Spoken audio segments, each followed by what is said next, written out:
Hey everyone, it's January 16th in the new year of 2023. It's Laura Morgan from Morgan HR Consulting, and I'm happy to be with you today. So I decided to start the new year off with getting a pretty solid lay of the land from, as we would do from an HR perspective internally. We still do that as consultants, so we get a feel for what's happening in the world at large. So I went ahead and collected a few data points that you might find to be interesting.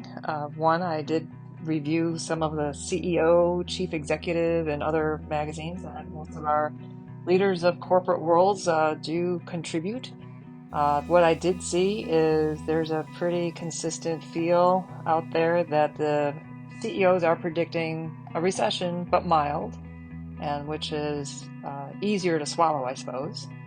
Something that I am seeing though is still this remote work culture. There's still some attention to that. And the headline that caught my eye was building a remote work culture, even when you're wary. So CEOs, we were hearing it, right? They are trying to get people to come back on reduced schedules at this point, but seems like the CEOs are feeling a little anxious about not coming all in. Another theme that kind of bridges into the HR side, I saw KPMG CEO Paul Newpnop. He commented that the best cultures have leaders who listen. And there's an article in HR Executive magazine where it also talks about making sure that leaders have there's something about leaders having HR leaders having a seat at the table. Well, we've had a seat at the table, but they're saying almost like they have a piece of the table. That was a interesting quote, not one that I really would debate, but it was how it was worded. But they were saying in order to have that, HR leaders need to listen to their employees. It was a good guidance by one. Gosh, I forgot his name. I think it's Dean Carter he's now at the Guild Education Company, but he used to be at Patagonia.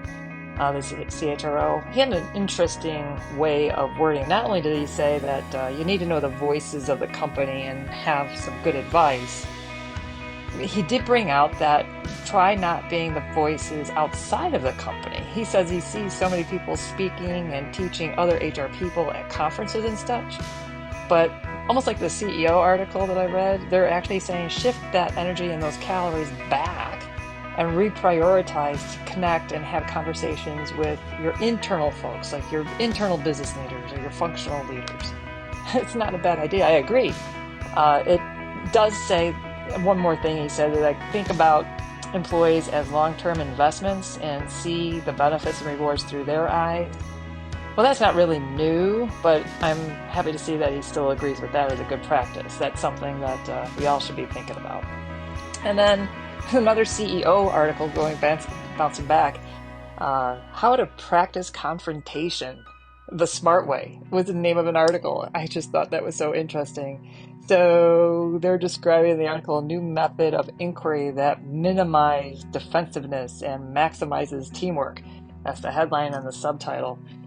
So I had to check it out. I read through it. Well, I'll give you the lowdown. It's really about inquisitive confrontation. Kind of check your own internal inquiry. Start with internal reflection and ask yourself questions like, is this the best solution? Or what evidence do you see that this would be the best solution? And what success would look like, etc. So yada, yada, yada. And definitely do practice that. But I do think that was helpful because it says there's a final sentence in that article that said, instead of just saying why did that happen, ask yourself what happened. And I thought that was brilliantly stated. I think that's the best takeaway on the CEO magazine. So in the CEO mags, I saw flat market, mild recession, listen and ask yourself questions, really before slamming anybody, I guess.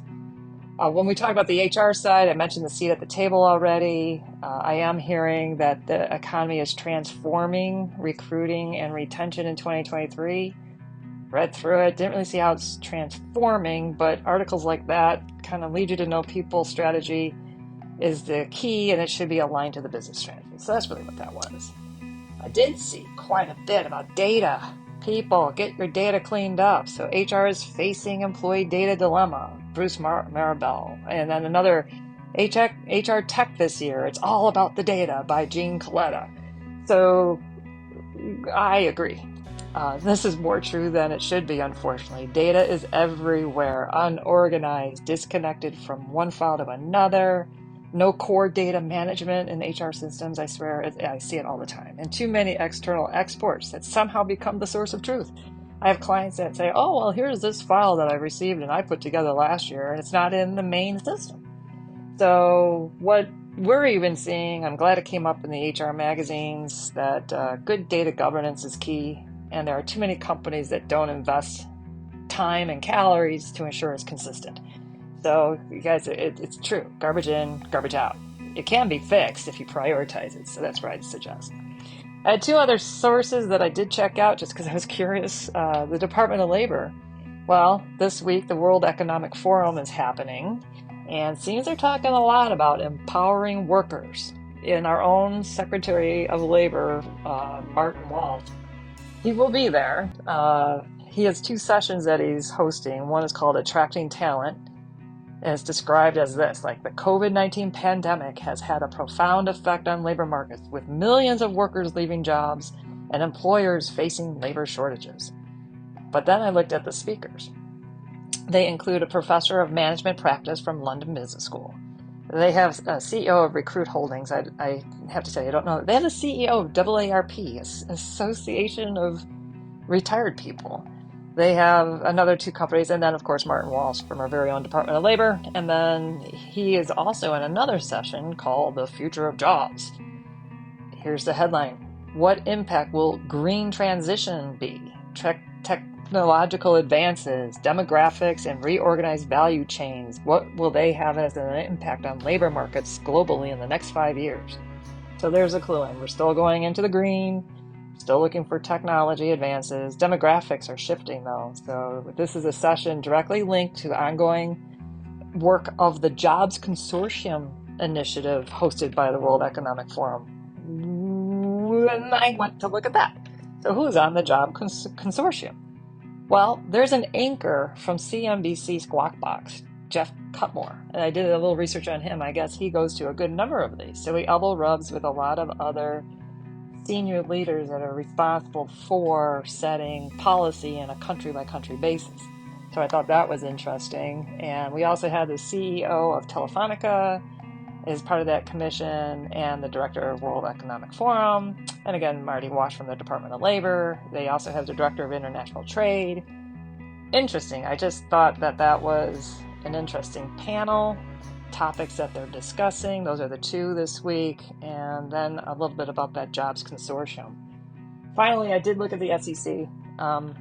That one, I had two main articles I thought were incredible. One, some whistleblower, doesn't say what company yet or what it was, but this person received $5 million for a whistleblower from the SEC. That comp, just so you know, is typically about a pretty wide range, 10 to 30% of the collection that the SEC gets.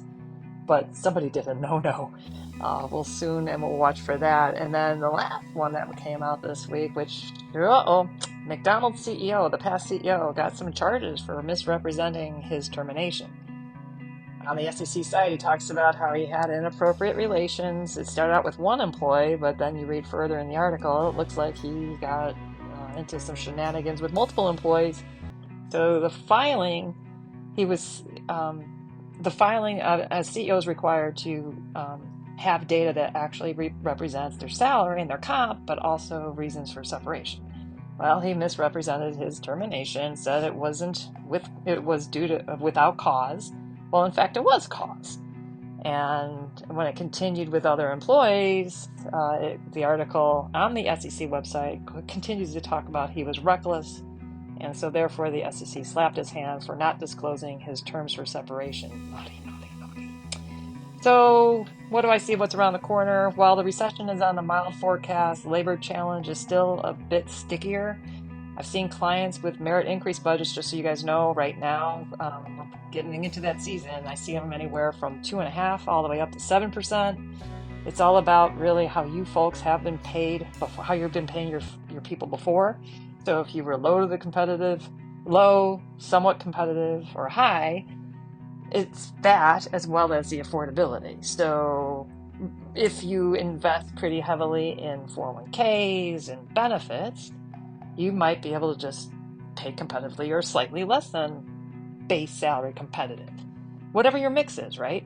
So I won't have personally a high increase budget because I actually do have a nice 401k, at least I think so. My employees have told me. I did do the CHRO's guidance and the CEOs to listen to your people.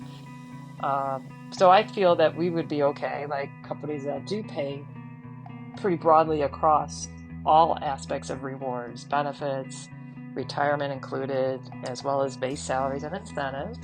They're probably okay with a 3 to 4%. But if they need to fix issues, you should have an additional fund set aside to target and address those issues to prevent any turnover. I do see two other things that are happening that you should know. One, geographic differentials. I'm getting tapped on, my team is tapped on our shoulder quite a bit to talk through that. How do we handle people when they don't need to be in a high cost living area and they have been living elsewhere? So there's a lot of geographic strategy happening on what to do with those differentials.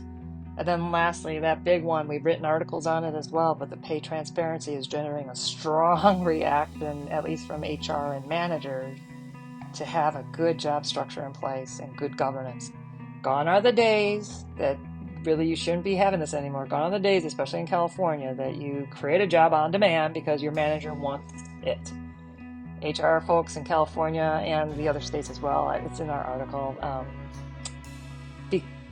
I believe they're quickly learning that pay transparency is generating a lot of how is that job paid higher than mine, not so much how am I being paid so low in that range. There's a lot of awareness that's brewing that's new. So I'd say get your conversations, your job structure, teach your managers how to address those questions, etc. So that's really what we're seeing right now. Remember to firm up your salary ranges, and that's it. So hope you remember that your Morgan HR Consulting and Simply Merit teams are here to help you ensure that your employees' pay, I'm big on feels, that it feels fair, relevant, and right. Thanks. We'll talk soon.